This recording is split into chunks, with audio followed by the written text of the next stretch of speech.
So, Christmas with a narcissist. Now, they can be pretty challenging most of the year, but when it comes to Christmas, if you've got a narcissist in your life, be that somebody that is a partner to you or a family relation, somebody at work, they, in one hand, love this time of year because it gives them so many opportunities that they have to fight for the other times of the year, but on the other hand, they don't like it because, of course, all the attention is taken away from them.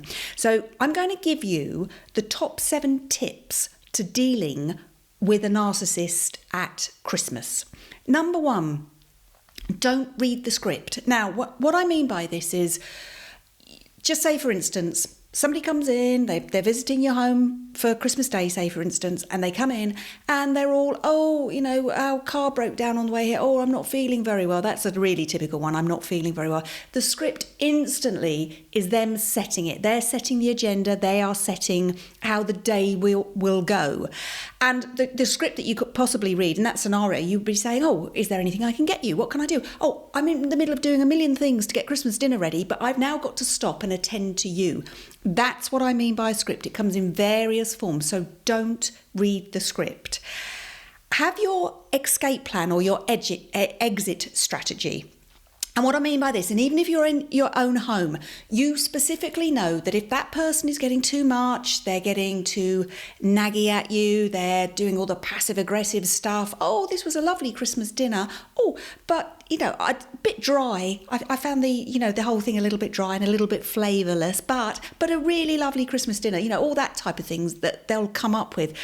So don't engage and have an exit strategy. That's really, really important. And that might be just leaving the room, going off for a little walk in the outside or the garden, or just, I've just got to go upstairs for a few minutes, I've got to go to the bathrooms. And just have that moment that you can take yourself away from that person.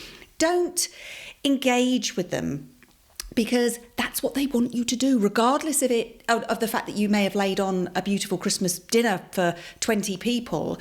They'll still find something to pick at and something that isn't quite right, but they want people to engage with them, because what does that do? It sets them the centre of attention. And talking of which, it just reminds me of somebody that I saw, year after year, she'd have to do the Christmas dinner and her sister-in-law would come along, and she was the chief narcissist, and she would say that they would put a few tables together, and this woman would just walk in and she'd plonk herself right at the top of the table, regardless of where everybody else was being asked to sit. And she said for a few years it was ridiculous that she'd have to get up, she'd have to squeeze past everybody because there were lots of people there, go round the back of this person, whereas she wanted to sit at the top of the table because it was just nearer to the kitchen.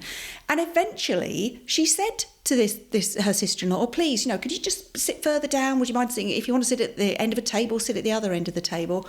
She, of course, predictably went ballistic. And you don't want me there, you've never wanted me there, etc., etc. I'm not coming next time. This person thought, great, that's absolutely fine. But, of course, because there were children involved and they didn't want the cousins not to have to see each other at Christmas. So eventually they coddled something together that it meant that she could still get to the table. But it was, it was all about the narcissist at that moment. So next on the list, take breaks, even if you don't think that you need them. Now, this is, again, a little bit like the exit strategy, but it's also factoring in those breaks. So if you need to just kind of go, right, every hour or every 30 minutes, what am I going to do? I'm just going to go off. I'm just going to say I'm going to the bathroom, or I'm just going to go outside and whatever. Take them, because that gives you a chance, not necessarily to reflect on what's going on with the narcissist. You don't really want to give them that much credence, but it will give you an opportunity to just reflect a little bit on you, and are you enjoying it, and are the children enjoying it? Is there something you can do to make it better for you? And it just gives you that those 30 seconds, 60 seconds, not long, but factor in those breaks. Limit time with a narcissist. This is next on the list. Limit time. So they may come to your house and you say, okay, that's great, it's lovely, but we're going to be doing such and such at this time. So, basically, I'm sure you're all fine because you want to get back to your own homes.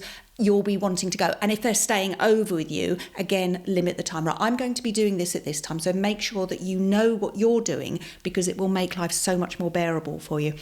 boundaries. Next on the list, of course, it's always about boundaries with narcissists. So when they want to do something and you don't want to do it, say they want to play a particular game and you don't want to, you can say, yeah, we'll play that later. But at the moment, I've got kind of my scheduled games that we're going to be playing. And then if we have time, we'll play yours at the end. They won't like it, but it's up to you to set your boundaries. Or if you're at, say, their place and they're insisting you're doing something, you can say, okay, can we factor in doing this? It's great that you want to do all these things, but can we also include other people on the decisions about what we might do, whether it's party games or whatever it is else people do at Christmas? Remember what's important to you. This is Christmas, it's for everybody, but please remember what's important to you, because the narcissist will have it that it's all about them and what is important to them. So please keep that in mind.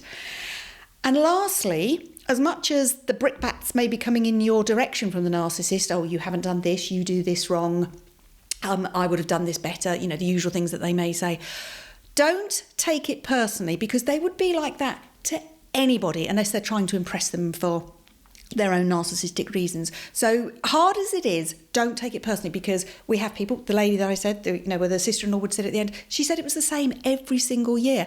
This person, narcissists have an inability to learn. They don't learn by what's gone on, how they affect people. They don't care how they affect people, but they never learn from it. So don't take it personally. So those are my top tips for surviving the Christmas season with a narcissist. You can do it, and when you come out at the end of it, it'll be fine, because you would have done it.